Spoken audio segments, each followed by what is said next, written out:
discuss this further with Klaus Larres, a professor of history and international affairs at the University of North Carolina in Chapel Hill. So, Klaus, we've heard similar rhetoric before. We've even seen Russia mass troops at that border before, only to gradually draw them down over time. So why does this time feel different? Well, the rhetoric has become very harsh, and Putin is, of course, under pressure. He cannot talk harshly for weeks now, amass 100,000 troops, 1,500 tanks at the border with Ukraine, and then just withdraw and do nothing. That would look also very bad domestically. It wouldn't look as if Putin was a strong man. He, of course, wants to come across as a strong man. So it is a dangerous situation. In that way, one has to agree with the Polish foreign minister who talked about a possible war scenario. Of course, all sides dramatize the situation. And when you look at what is at issue, it really is at issue that Russia doesn't want Ukraine to join NATO.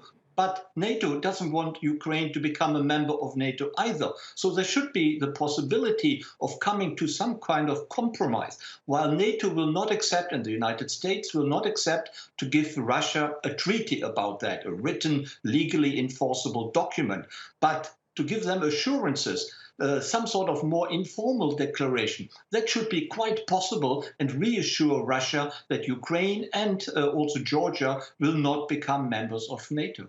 Yeah, that's definitely one possibility. Another thing that's been discussed is that possibly both sides could agree on some reduction in military training exercises or something along those lines. But when Russia submitted its demands to Western countries, of course it knew that these were never going to be accepted. So what do you think realistically Russia expects to get out of this standoff when it does finally end? Well, you can already say that it's a success for Putin to have been able to get 3 meetings with the Western world, the United States, during this week. And by just amassing troops at the border with Ukraine and talking in a very tough way. So he has already had a success. He comes across as a strongman to his domestic audience.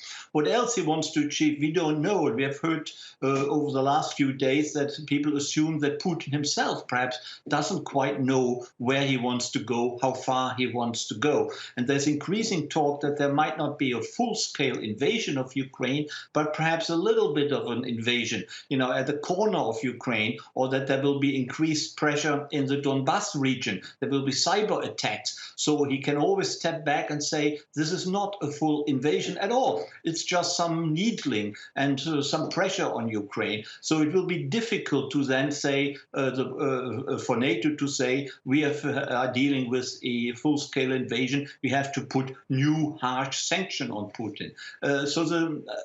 Putin is a clever tactician. He plays it very skillfully. But what in the end he wants to achieve, we really don't know. Excellent points, Klaus. Great to talk to you. You're welcome.